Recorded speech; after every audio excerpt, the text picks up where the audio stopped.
I hadn't been back to my childhood home in nearly a decade, not since I packed up my life into a battered suitcase and left Vermont for the city. But now, here I was, standing on the creaky wooden porch of the house that had always felt too big and too quiet. The air smelled the same, pine needles and damp earth, and the wind carried the same eerie stillness that always made my skin crawl as a kid. This time, though, it wasn't just the house that felt heavy. It was the grief. Laurie, my baby sister. God, she was only 13. It didn't feel real. 1 minute she was laughing, spinning around the kitchen in her favorite yellow dress, and the next, gone. Mom said it was an accident, but something about it didn't sit right with me. Laurie wasn't careless. She was careful, too careful actually. The kind of kid who looked both ways 6 times before crossing the street. "Come on in, Anna," Mom called from inside, her voice tired but trying to sound warm. "It's getting cold." I pushed the door open, and the familiar creak echoed through the hallway. The house hadn't changed much. Same faded wallpaper, same scuffed floors. The living room still had Dad's old recliner in the corner, even though he'd been gone for years now. Everything felt frozen in time, except Laurie's room. That's where the heartache lived now. Mom handed me a mug of coffee as I stepped into the kitchen. Her hands were shaking. She wouldn't admit it, but I could tell she hadn't been sleeping. The bags under her eyes said enough. "I thought we could start sorting through Laurie's things tomorrow," she said softly. "Just keep what's important and donate the rest." I nodded, not trusting my voice. We both knew it wasn't about the stuff. It was about the memories, the little pieces of Laurie that we were trying to hold on to. The next morning I woke up early. The sun barely peeked through the gray sky, casting long shadows across the walls. Laurie's room was at the end of the hall, and even standing outside the door made my chest tighten. The air felt colder here, heavier, like the room itself knew she was gone. Inside, everything was just as she'd left it. Her bed was unmade, a mess of soft pink blankets and stuffed animals. Shelves lined with books, most of them about animals or adventures. And then there was her desk, cluttered with colored pencils, notebooks, and little sketches she'd been working on. That's when I saw it. The caderno. It was tucked into a box of her favorite things, hidden under a tangle of scarves and a pair of ballet shoes.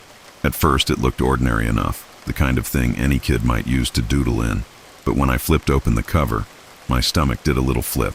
The first few pages were filled with drawings of stick figures and flowers. Nothing unusual, but as I kept flipping, the drawings got darker. One page showed a stick figure falling from a tall structure. Another had what looked like a car engulfed in flames. They were simple, almost childish, but something about them gave me chills. The details were too precise.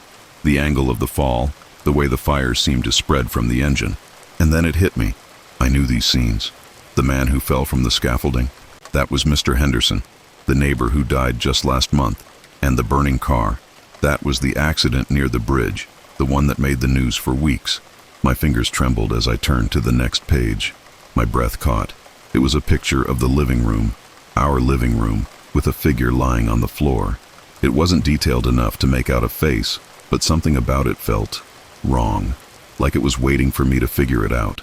I closed the caderno and shoved it back into the box. My pulse was racing and a knot was forming in my stomach. I told myself it was just a coincidence. Laurie had a vivid imagination. She probably overheard conversations or saw the news and turned it into her art. That was all. But deep down, I couldn't shake the feeling that there was something more to it. Something Laurie had been trying to tell us, and now it was my job to figure out what. I couldn't stop thinking about the caderno.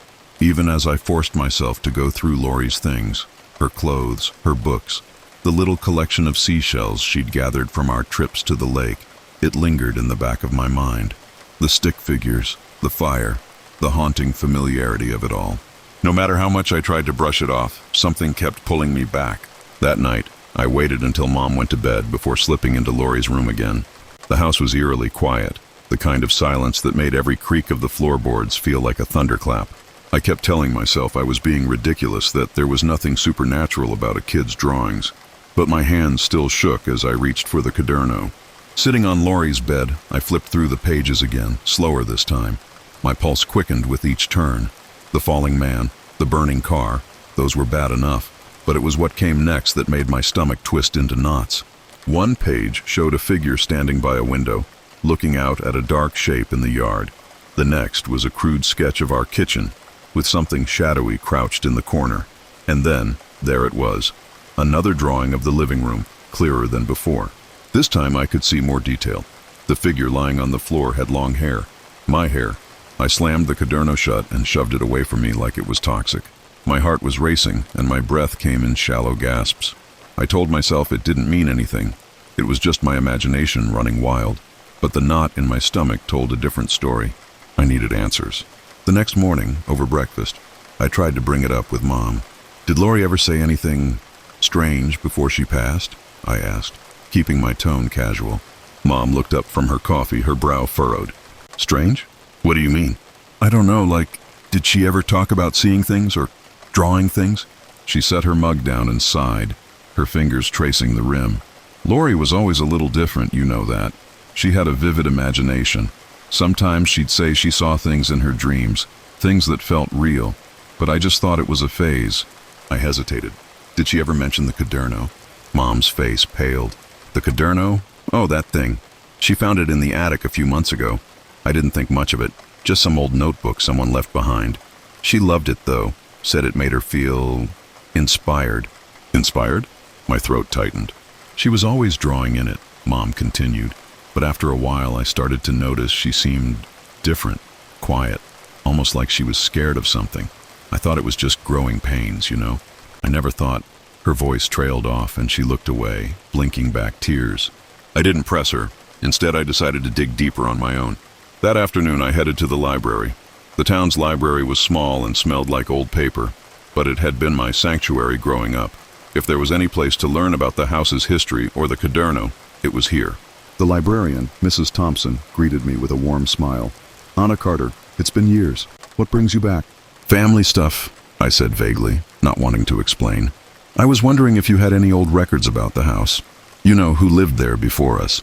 Mrs. Thompson raised an eyebrow but nodded. "Let me check the archives."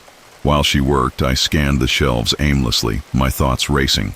When she returned, she handed me a dusty binder filled with newspaper clippings and handwritten notes. "Your house has an interesting history," she said, almost hesitantly. "Not all of it good." That was an understatement. I learned that the house once belonged to a man named William Hawthorne. He'd been an artist, known for his dark, unsettling work. According to the records, he'd lived alone, rarely leaving the house except to buy supplies. Then one day, he was found dead in the attic. The cause? Officially, it was ruled a heart attack, but locals whispered about something darker, how his final paintings seemed to predict tragedies in the town.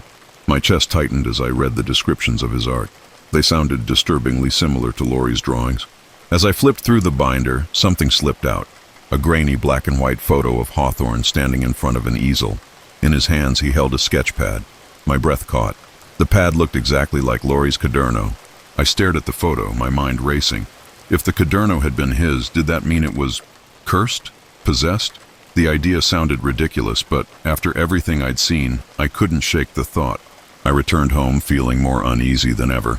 As I walked through the door, the house seemed darker, heavier, like it was holding its breath. I told myself it was just my imagination. But as I passed Laurie's room, I froze. The door was ajar, and I could swear I'd left it closed. Inside, the caderno was sitting on the desk, open to a blank page. And in the corner of the room, where the shadows gathered thickest, I could feel something watching me. I didn't sleep that night. How could I? Every creak of the floorboards, every whisper of the wind outside felt like it was coming closer, like the house itself was alive and breathing down my neck. And Laurie's room. God, I couldn't stop thinking about the way the shadows pooled in the corner, thick and dark, like they were hiding something. The caderno sat on the kitchen table the next morning, right where I'd left it. Or at least, that's what I told myself. I didn't remember bringing it downstairs. I didn't remember touching it at all. But there it was, daring me to open it again. I poured myself a cup of coffee, hoping the bitterness would ground me, but my hands shook as I reached for the caderno. Part of me wanted to throw it out the window, burn it, anything to get it out of the house. But the other part, the part that couldn't ignore the drawings, needed to know what was happening. When I opened it, the first thing I noticed was that the blank page from last night wasn't blank anymore. My stomach turned as I stared at the new drawing. It was a crude sketch of me, sitting at the kitchen table, just like I was now. But there was something else. A dark, shapeless figure standing behind me, its hand reaching toward my shoulder. I whipped around, my heart hammering, but the room was empty. The chair behind me was still tucked neatly under the table. and the only sound was the faint hum of the fridge. But the feeling, that awful crawling feeling, didn't leave. I slammed the caderno shut and stood pacing the kitchen. "This is crazy," I muttered to myself. "It's just a stupid notebook. Laurie was just a kid with an overactive imagination. That's all this is." But I didn't believe my own words. I decided I needed to confront whatever this was, head on. No more tiptoeing around it, no more pretending it wasn't real. I grabbed the caderno and headed to the attic, where the house's darkest secrets seemed to live. The attic was just as I remembered it from childhood, dusty, cramped, and filled with forgotten relics of the past.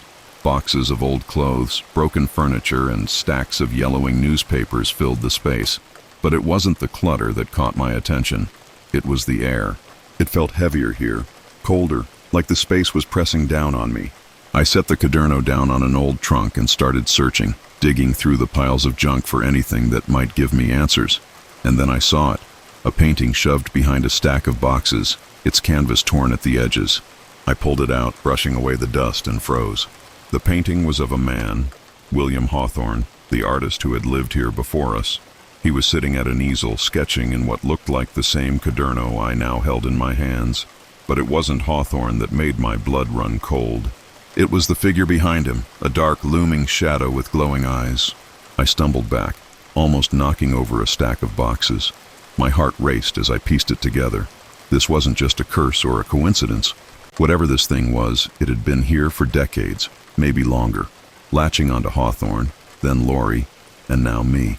The shadows in the attic seemed to thicken around me, curling into corners and stretching along the walls. I clutched the caderno tightly, my breath coming in shallow gasps. "I'm not afraid of you," I said, my voice trembling. "You're just a story. You can't hurt me." But even as I said it, I knew it wasn't true. The air grew colder and the shadows moved, actually moved, slithering across the floor like smoke. I backed away, clutching the caderno as if it could protect me. The shadows coalesced into a shape, tall and humanoid, its form flickering like static on a broken TV. I couldn't see its face, if it even had one, but I could feel its presence, oppressive and overwhelming. "Laurie didn't deserve this," I whispered, tears streaming down my face. "She was just a kid. She didn't do anything wrong."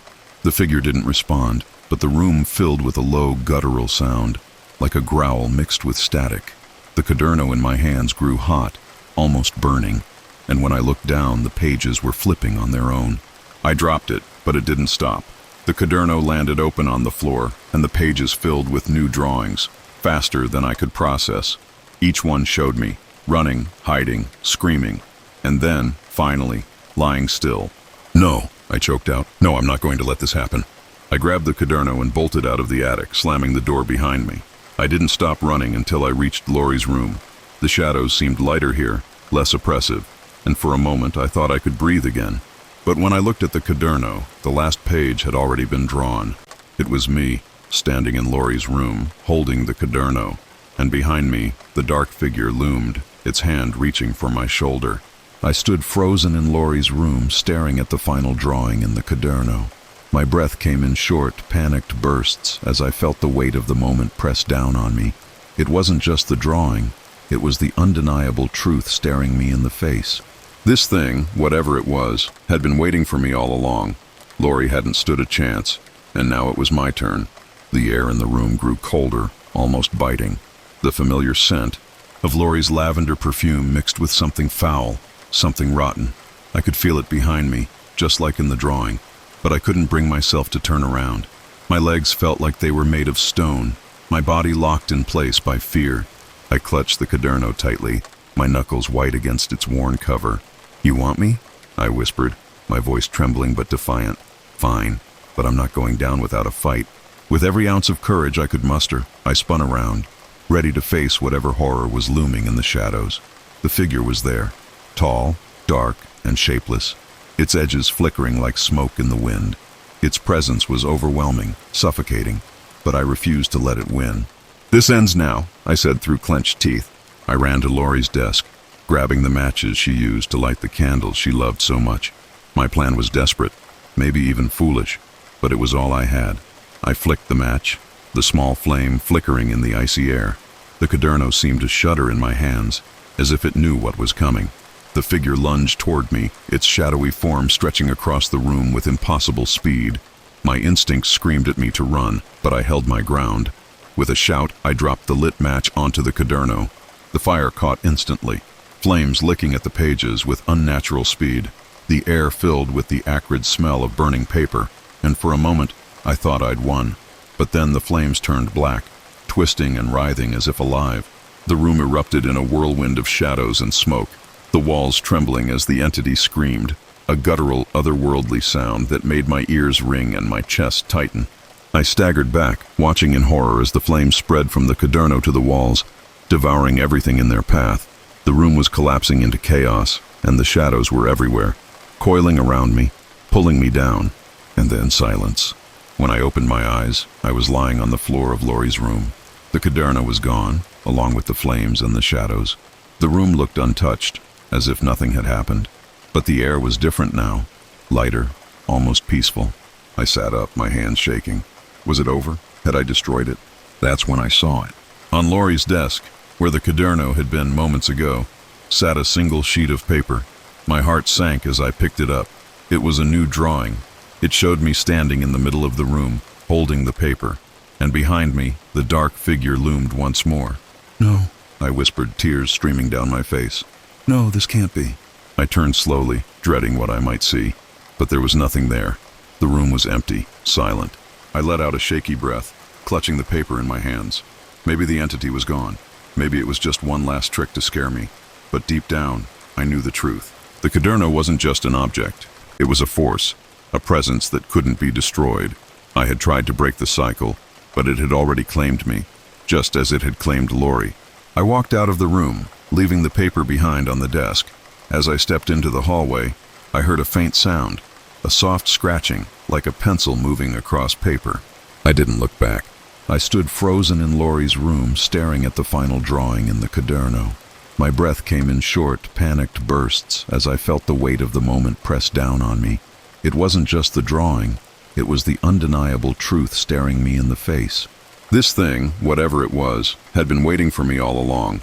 Laurie hadn't stood a chance, and now it was my turn. The air in the room grew colder, almost biting.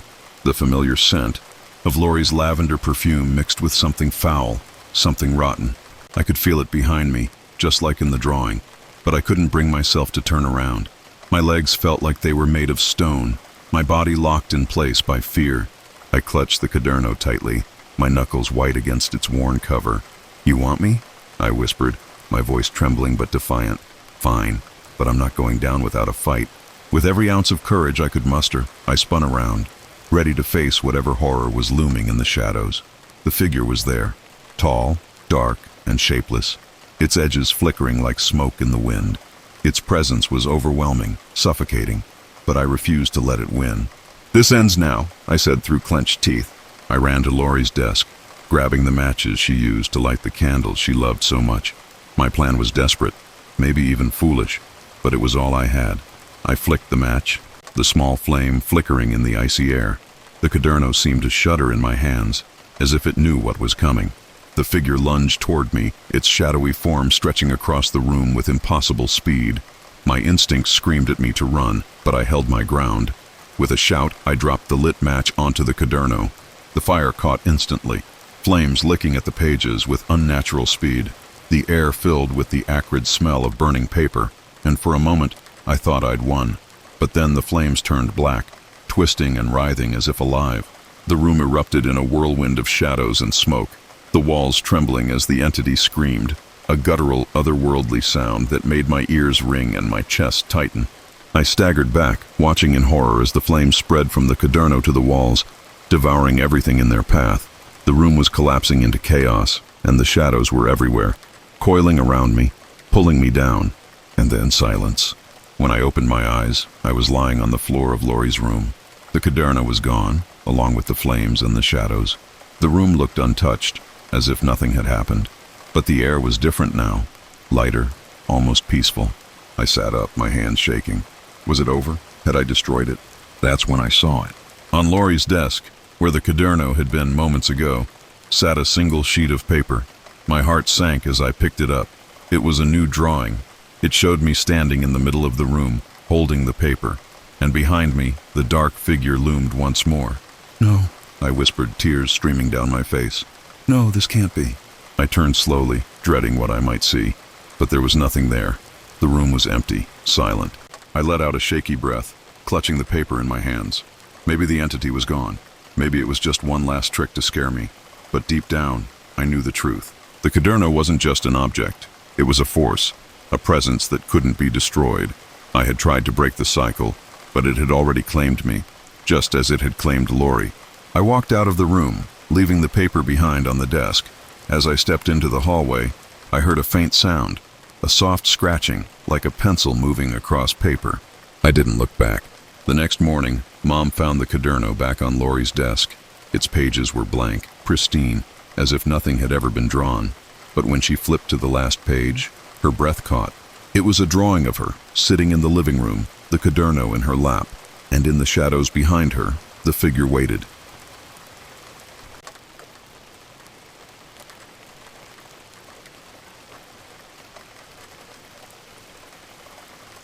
I wish I could say moving to the middle of nowhere was part of some grand plan. You know, like one of those stories where someone starts fresh and finds themselves. But that wasn't it. I was running from the city, from my career, from the noise in my own head. It was the only thing I could think to do after what happened with Julia Harper. I can't even say her name out loud without feeling my stomach churn. She was just a teenager, barely 16 when she came to me. Her parents brought her in, desperate for answers. She keeps saying she hears voices in the walls, they told me. At first I thought it was just stress or maybe schizophrenia, but then, well, she vanished. Like, poof, gone without a trace. And I couldn't help her. I couldn't save her. That's why I ended up here, in this creaky old Victorian house tucked away in the woods of Maine. The kind of place you'd see in a Halloween movie, with peeling paint and windows that seemed to stare back at you. The realtor, a wiry man with a nervous laugh, handed me the keys with a warning. "People say the place is quirky, but it's sturdy, lots of character." I should have asked more questions, but honestly, I didn't care. It was cheap, and I needed to get away. The first night was rough. The house groaned with every gust of wind, and the floors creaked no matter where I stepped. It felt alive somehow, like it was watching me. I told myself I was just being paranoid. I'd been under a lot of stress after all. The logical part of me knew that. But even logic has its limits. Around midnight, I woke up to a sound, faint, almost like a whisper. I sat up in bed, my heart pounding in my chest. Clara, it sounded like.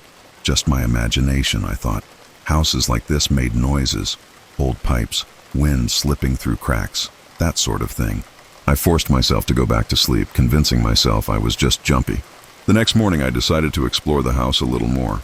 Most of it was just what you'd expect. Dusty furniture, cobwebs in the corners, and a faint smell of mildew. But then I found the attic. It was cluttered with boxes and old trunks, the kind of stuff people leave behind when they don't want to carry their baggage, literal and figurative, anymore. As I sifted through, I found an old photograph, curled at the edges. It showed a group of children standing in front of the house, their faces blurry from age. One girl, though, stood out. Her dark eyes and sharp features made me pause. There was something about her that felt familiar. I shoved the photo back into the box and tried to shake the feeling. But that night, the whispers came back. This time they were louder, clearer. "Clara," they called, soft and insistent. My breath caught. I wasn't imagining it. I couldn't be. My pulse raced as I sat frozen in bed, straining to hear. The whispers moved, shifting from one wall to another, as if they were circling me. Then they stopped. I didn't sleep after that. Instead, I lay in the dark, clutching the blanket, waiting for something, anything to happen. When the sun finally rose, I felt a sliver of relief, but it didn't last. Later that day, I found myself drawn to the basement. I hadn't gone down there yet, partly because I didn't want to deal with whatever creepy, spider-filled nightmare was waiting, but I couldn't stop myself. Something was pulling me. The air down there was thick, heavy with dampness, and something else I couldn't quite place. The walls were lined with scratches, like someone had dragged nails across the wood. In the far corner, hidden behind some old furniture, I found a small, burned book. Its edges were singed, and the pages smelled faintly of smoke. When I opened it, my heart stopped. The handwriting was childish, the kind you'd see from a kid just learning cursive. On the first page, in shaky letters, it read, "They're in the walls. They're always in the walls. I couldn't stop staring at the book. The words, "They're in the walls," felt like they were written just for me. But that didn't make sense. It couldn't make sense. The childish scrawl matched the voice in my head, the one that kept whispering Julia's name when I least expected it. My hands trembled as I flipped through the charred pages. Most were blank, but a few had drawings. Simple, crude sketches of the house I was standing in. A dark figure loomed in every corner, stick-thin and hunched, with hollow eyes that stared back at me from the paper. The last page was the worst. It showed a child sitting cross-legged, surrounded by those same shadowy figures. The word "help" was scrawled repeatedly around the edges. The ink pressed so hard it tore through the paper in some places. I shoved the book back where I found it and practically bolted upstairs, my heart pounding so loud it drowned out my thoughts. I told myself I needed air, that I was overthinking it. So I grabbed my keys and drove to the library in town, hoping to drown my paranoia in facts. The librarian, an older woman with wiry glasses, smiled as I approached the counter. "Looking for something specific?" she asked, her voice kind but curious. "Yeah," I said, forcing a polite smile. "I just moved into the old house on Mill Road. I was wondering if there's any history on it. You know, just curious." Her smile faltered. "Mill Road?" "Yeah, the big Victorian place, kind of run down." She hesitated, then lowered her voice. "That's the Whitaker house. Been empty for years. Folks around here don't talk about it much." "Why not?" I pressed, trying to keep my tone casual. The librarian glanced around, as if making sure no one was listening. "It's just a sad place. A lot of bad things happened there." "Like what?" She sighed, clearly reluctant but unable to stop herself. "Back in the 70s, a group of people lived there, called themselves the Whisperers. Strange folks. Kept to themselves, claimed they could hear the voices of spirits. But then kids started going missing, at least half a dozen over the years. No bodies were ever found, but the group vanished overnight, and the house has been empty ever since." The air felt heavier. "And no one looked into it?" "Oh, they did, but nothing stuck. No arrests, no answers, just a lot of rumors." I thanked her and left, my mind buzzing. Whisperers, missing kids. It all felt too close to Julia's case, too familiar. My grip on the steering wheel tightened as I drove back to the house. When I got home, the whispers were waiting for me. "Clara?" I froze in the doorway. The house was quiet now, the kind of silence that made your ears ring. But I could feel it, like the air was holding its breath. I wanted to leave, to get back in my car and never look back, but something kept me there. I forced myself to go to the basement again. The air was colder than before, and the damp smell was stronger. The book was still where I left it, but now it was open, its pages fluttering slightly, as if caught in a breeze I couldn't feel. And then I heard it, a faint scratching sound coming from the far wall. My stomach flipped, but I couldn't move. "Clara," the voice whispered again, louder this time. I pressed my ear to the wall, my pulse hammering in my ears. The sound grew louder, sharper, until it became unmistakable. Children laughing. It was faint, distant, but unmistakable. I stumbled back, tripping over an old chair and landing hard on the floor. The laughter stopped, and for a moment the silence was deafening. Then slowly, I heard footsteps. Not mine. They came from above, deliberate and heavy, crossing the floor of the room I'd just left. I bolted upstairs, my breath ragged. The living room was empty, but I could feel something, like the house was watching me. I grabbed my phone and dialed the first person I could think of, the realtor. "It's Clara," I said, my voice shaking. "You rented me this place last week, the house on Mill Road." "Oh, right," he said, his tone too casual. "How's it working out?" "What the hell is wrong with this place?" I demanded. He hesitated. "Look, if this is about the quirks, I did mention—" "No, it's not the quirks," I snapped. "There are voices, scratches on the walls, drawings in the basement." "Drawings?" His voice dropped, the casual tone gone. "Yeah, drawings of the house, of kids, of something else." For a moment, all I heard was his breathing. Then he said, "Look, I don't know what you're talking about, but maybe you should stay somewhere else for a while, just to clear your head." "Are you serious?" I said, my voice rising.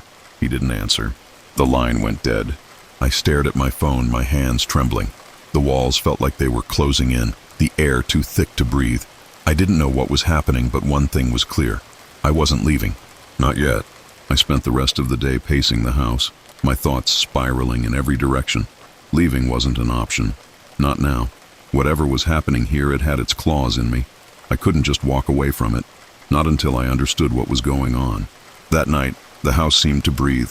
The air was heavier, the shadows deeper.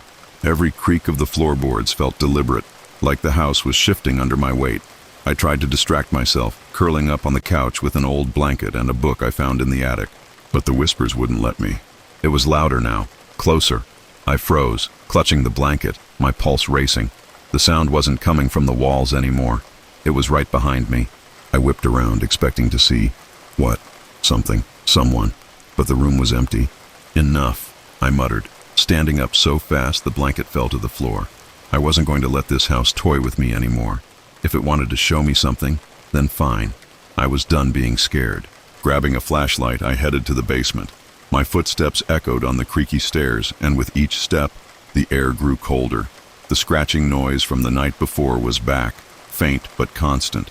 The book was still where I'd left it, open on that final page with the word help scrawled over and over.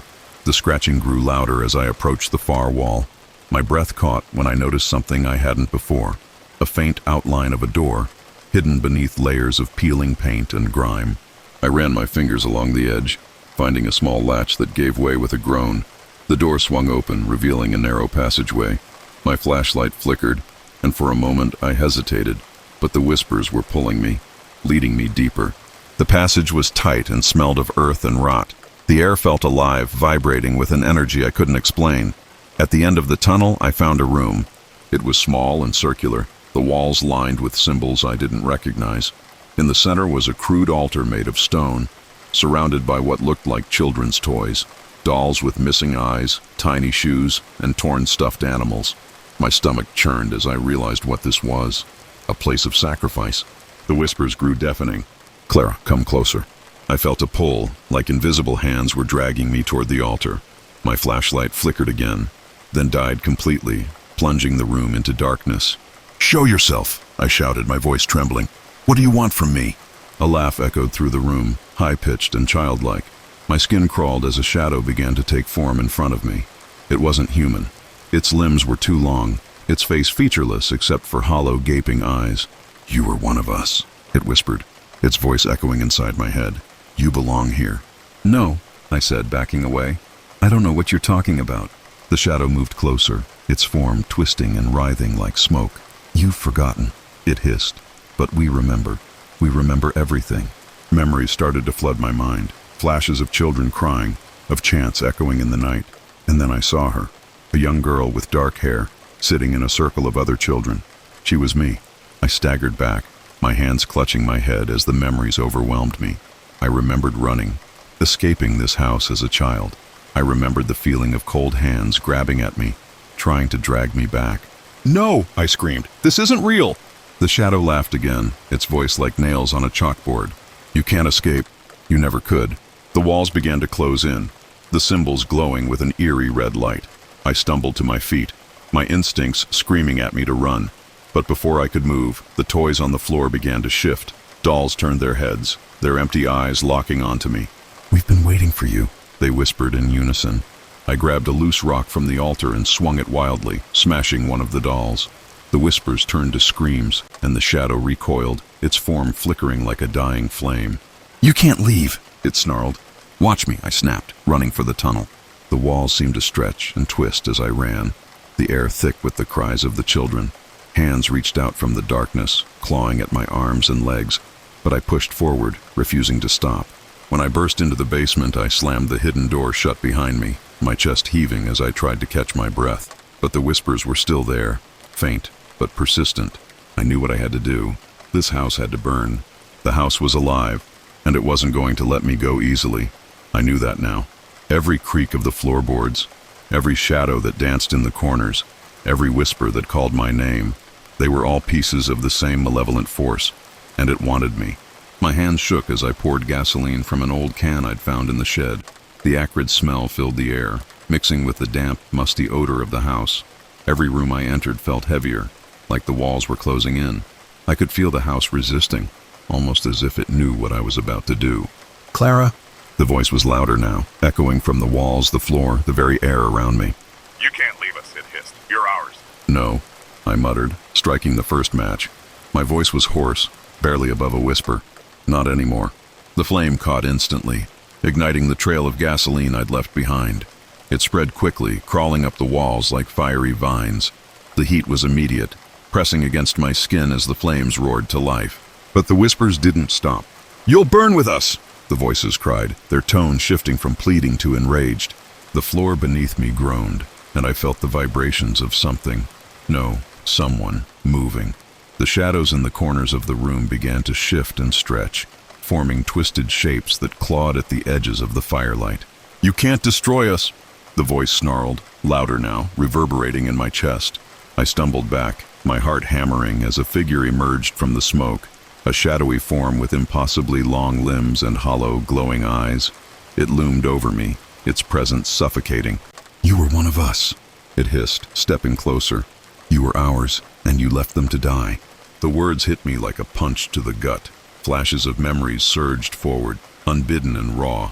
I saw myself as a child running barefoot through the woods, flames roaring behind me. I saw faces, small, terrified faces, reaching for me as I fled. "I didn't know," I choked out, tears streaming down my face. "I didn't remember." "You knew," it growled, its form twisting and writhing. "And you ran." The heat was unbearable now, the fire raging out of control. The house creaked and groaned, its very structure straining against the flames. "I'm not running anymore," I said, my voice steadier now. Grabbing a broken piece of wood from the floor, I plunged it into the shadowy figure. It let out an unearthly scream, its form collapsing in on itself, but I knew this wasn't over. I turned and bolted toward the front door, the fire hot on my heels. Smoke filled my lungs, making every breath a struggle. The whispers turned into screams, shrill and panicked, as if the house itself was crying out in agony. But the door wouldn't budge. No matter how hard I pulled, it stayed firmly shut. "You can't leave," the voices wailed. I felt the floor beneath me crack, the heat blistering my skin. This was it. The house was going to take me with it. And then through the chaos, I heard something else. A soft, familiar voice. "Clara?" I froze, my heart skipping a beat. It wasn't the malevolent whisper I'd been hearing all this time. This voice was different. It was Julia. "You can do this," she said, her tone steady and calm. "You have to let go." Tears blurred my vision as I pushed against the door with all my strength, ignoring the searing heat and the suffocating smoke. "Let me go!" I screamed. The door gave way, and I stumbled outside, collapsing onto the cold, damp grass. The fresh air hit my lungs like a wave, and I gasped, coughing violently as I rolled onto my back. Behind me, the house was fully engulfed in flames. The fire roared, consuming everything in its path. The screams and whispers faded, replaced by the crackling of wood and the distant sound of sirens. For a moment I lay there, staring at the night sky, my body trembling. I'd escaped, but as I sat up, something caught my eye, a faint flickering shadow in the flames. It wasn't human, but it was watching me. Even as the house collapsed in on itself, that shadow didn't move. It wasn't over, not completely. The house was gone, but its grip on me wasn't. I could still feel it, a weight in the back of my mind, a whisper that hadn't entirely disappeared. As the sirens drew closer, I made a silent promise to myself. Whatever was left of that evil, I would find it, and next time, I wouldn't run.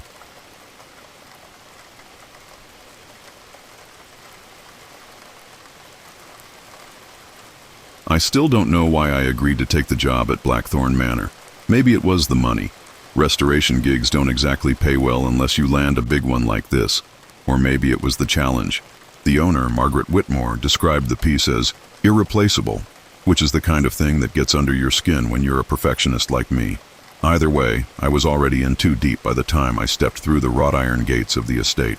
The place was massive, the kind of mansion you see in old movies with ivy crawling up the stone walls and windows that seemed too dark for a sunny afternoon. It had this air of neglect, like no matter how much money they poured into keeping it clean, the weight of its history would never really go away. Margaret greeted me at the door, wearing pearls and a smile that didn't quite reach her eyes. She must have been in her 60s, but there was something sharp about her. She didn't waste time with small talk, leading me straight into the parlor where the mirror was waiting. And wow, it was a piece of work. Almost 7 feet tall, with a frame carved from dark wood that looked more like twisted vines than anything human-made. The glass itself was slightly tarnished, giving it this eerie, silvery glow. At first glance, it was breathtaking, but the longer I looked, the more unsettled I felt. There was something about the way the room reflected in it, just slightly wrong, like the angles didn't quite match up. Margaret stood behind me, her hands clasped tightly. "It's been in the family for generations," she said. "We'd like to keep it that way." I nodded, already thinking about how much work it was going to take. "The frame needs some stabilization," I muttered, running my fingers over one of the carvings. "And the glass? Did you want it cleaned up, or are you looking to preserve the patina?" "Preserve it, of course," she said quickly. "It's not just an object, Mr. Hayes. It's part of our legacy." I gave her a polite smile and turned back to the mirror, feeling her eyes on me the whole time. Something about the way she said legacy stuck with me, but I shook it off. Rich people always get sentimental about their antiques. Later that evening, after Margaret had retreated to wherever rich widows go in giant mansions, I started setting up my workspace. The parlor was huge, with high ceilings and heavy curtains that blocked out most of the light. I brought in a couple of lamps to brighten the place up, but it still felt dim, like the room itself was swallowing the light. As I examined the frame more closely, I noticed something unusual. There were tiny symbols carved into the wood, almost invisible unless you were looking for them. They didn't look decorative, more like something someone had added later, etched into the curves of the vines. I made a mental note to ask Margaret about it, but decided to save it for the morning. That night, as I packed up my tools, something strange happened. I was wiping down the glass, clearing away some of the dust, when I saw movement, not mine. It was subtle, just the briefest flicker in the corner of the mirror. I turned around, but the room was empty. Probably just a shadow from one of the lamps, I told myself, though my hands felt clammy as I finished up.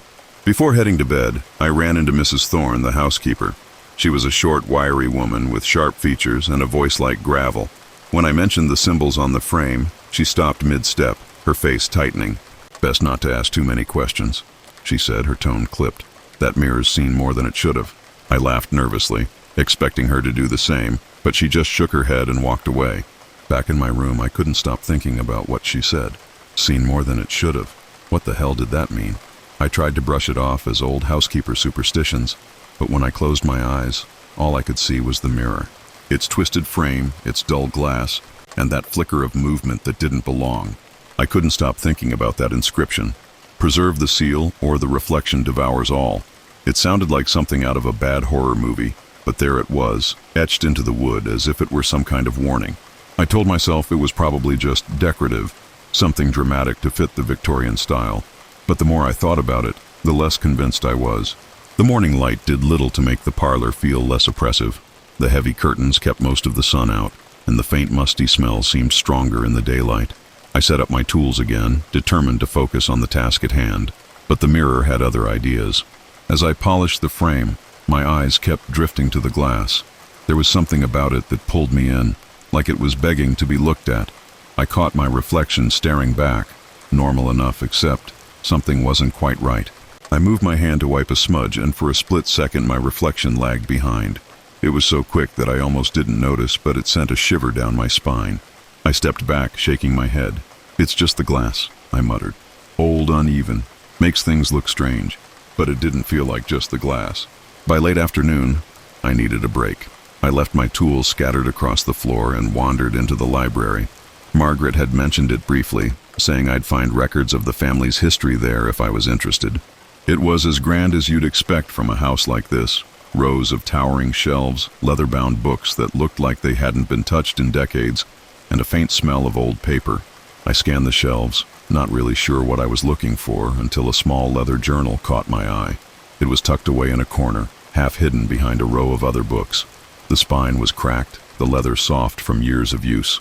Inside, the handwriting was neat but faded, and the entries were dated from the mid-1800s. Most of it was mundane, weather reports, notes on the estate, but one entry stood out. "The mirror arrived today.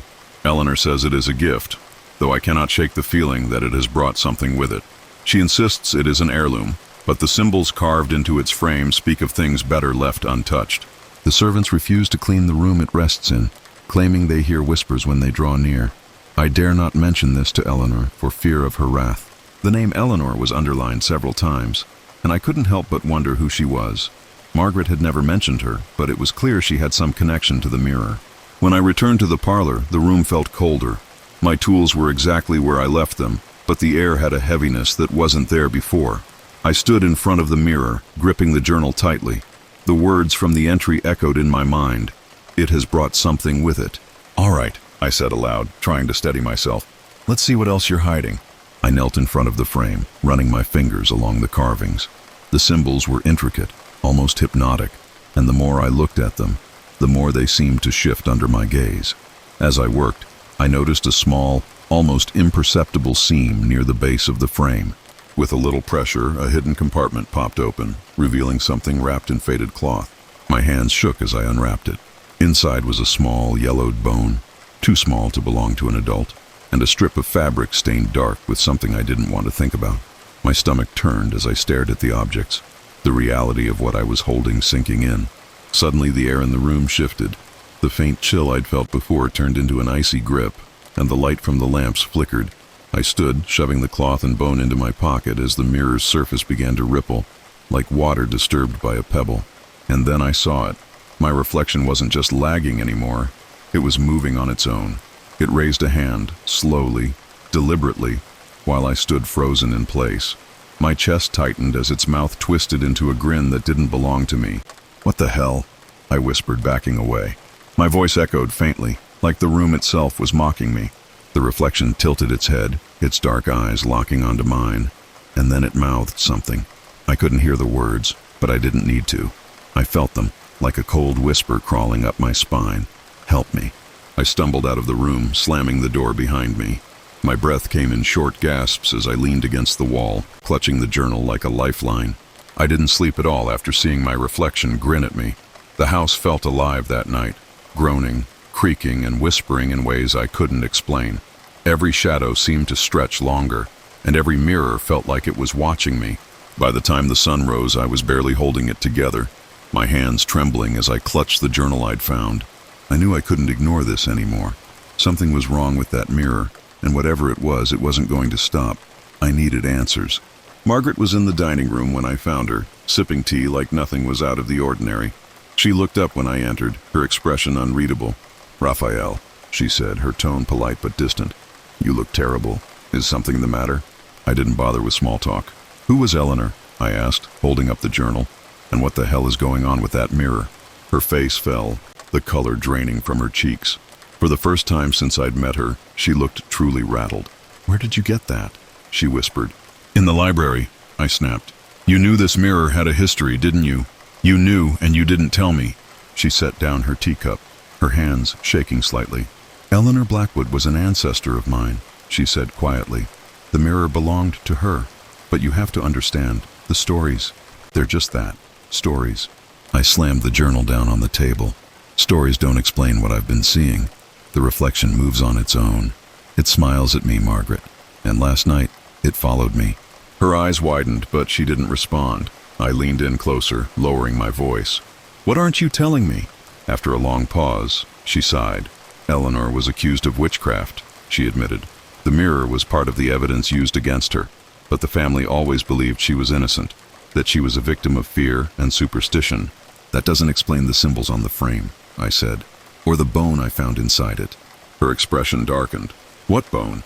I pulled it out of my pocket and set it on the table, wrapped in the stained cloth. She recoiled, her hand flying to her mouth. "Oh my God," she whispered. "What is it?" I demanded. She hesitated, then whispered, "They said Eleanor performed a ritual before her death, to save herself. But, if what you're saying is true, it wasn't her soul she trapped in the mirror." Her words hit me like a punch to the gut. "Then whose is it?" She shook her head, her voice trembling. "A child. The villagers believed she used a child as a sacrifice to seal something worse, inside the mirror." The weight of her words hung in the air. I couldn't breathe. A child's soul, trapped for over a century, and now I was the one who had disturbed it. I stood abruptly, the chair scraping against the floor. "I have to end this." "Raphael, wait!" she called after me, but I was already out the door. Back in the parlor, the mirror seemed to hum with energy, the air around it vibrating faintly. My reflection was waiting for me, its grin gone, replaced by wide, terrified eyes. It mouthed the words again. "Help me." I opened the journal, flipping to the page with the ritual Eleanor had supposedly performed. The instructions were vague, written in a mix of English and Latin, but I could make out enough to piece it together. Using the cloth and bone as a focus, I began to recite the words. The room grew colder with each syllable, and the mirror's surface rippled like water. The symbols on the frame glowed faintly, casting eerie patterns across the walls. As I reached the final line, the reflection began to change. The terrified child's face melted away, replaced by something else, something dark and twisted. Its eyes were black pits, and its smile was wide and full of teeth. "Thank you," it hissed, the sound reverberating in my mind. I stumbled back as the mirror shattered outward, shards flying in every direction. But instead of breaking apart, the pieces floated in midair, swirling around me like a storm. The room was filled with a deafening roar, and I realized too late what I had done. I hadn't freed the child. I had broken the seal. The entity emerged from the shards, a writhing mass of shadow and fire that filled the room. Its presence was suffocating, pressing down on me from all sides. "No!" I screamed, scrambling for the journal. But the pages were blank now, the words gone as if they had never existed. The entity turned toward me, its form coalescing into something almost human. "You," it said, its voice like the crackle of flames. "You freed me." I backed away, my mind racing. "It was a mistake," I stammered. "I didn't mean to." It lunged and the world went black. The air was thick, suffocating, like I was breathing through a soaked cloth. I blinked hard, my vision blurring as I tried to make sense of what had just happened. The room was no longer the parlor. It was something else entirely. Endless, dark and cold, like the inside of a vast empty void. And then I saw it, the mirror. Except this time, I was inside it. My reflection stood on the other side, grinning. Its eyes, my eyes, were empty and black, and its movements didn't match mine anymore. It tilted its head slowly, deliberately, as if mocking me. "No," I whispered, my voice trembling. "This isn't real." The reflection didn't respond. Instead, it stepped closer to the glass, pressing its hand against the surface. I stumbled backward, my chest tightening as panic set in. Around me, the void began to shift. Shadows danced and twisted, forming grotesque shapes that flickered at the edges of my vision. A voice cut through the silence, deep and resonant, filling the space like a physical presence. "You broke the seal, Raphael. You freed me." I turned sharply, searching for the source of the voice, but there was nothing, only darkness. "Who are you?" I shouted, my voice echoing back at me. "What do you want?" The shadows coalesced into a form, tall and imposing, with eyes that burned like embers. It was the entity, the thing Eleanor had trapped in the mirror centuries ago. Its presence was overwhelming, a crushing weight that made my knees buckle. "You were so eager to help," it said, its voice dripping with malice. "But now you've taken her place. A fair trade." I shook my head, backing away. "I didn't know. I didn't mean to." The entity's laughter cut me off, a sound that echoed endlessly in the void. "Intentions mean nothing here. You meddled where you shouldn't have, and now this world is yours." I glanced at the mirror, at the reflection that wasn't mine, and something clicked. If the mirror was how it trapped souls, then maybe it was the key to escaping. Summoning every ounce of courage I had left, I turned back to the entity. "You think you've won, but I'm not staying here." It tilted its head, amused. "And what will you do? Destroy the mirror?" "It's too late for that." Ignoring its words, I sprinted toward the glass, my reflection still grinning as I closed the distance. I threw myself against the surface, expecting resistance, but instead, I was swallowed whole. I landed back in the parlor, gasping for air. The room was cold, deathly silent, and the mirror stood in front of me, whole and intact. My reflection was gone, replaced by the empty glass. For a brief moment, relief washed over me. I had made it out. I was free. But then I noticed the room. The furniture was different, older, worn. The light filtering through the windows was dim and gray, like a permanent dusk had settled over the house. And the air, it felt wrong, heavy with the same oppressive energy as the void. I turned to leave, but my legs wouldn't move. I looked down and realized why. My reflection was back, but this time it wasn't confined to the mirror. It stood behind me, grinning that same twisted smile. "You can't escape," it whispered, its voice echoing in my mind. "This is your world now." I tried to scream, but no sound came out. The reflection stepped closer, merging with me, and in that moment I understood. The mirror wasn't just a prison, it was a cycle. The entity didn't trap souls out of necessity. It did it for fun, for sustenance. I was its next victim, and soon it would start again. Months later, a young couple purchased the mirror at an estate auction. They marveled at its craftsmanship, its pristine condition, and the strange symbols etched into the frame. As they set it up in their living room, one of them laughed nervously. "It almost feels like it's watching us." From within the glass, I smiled.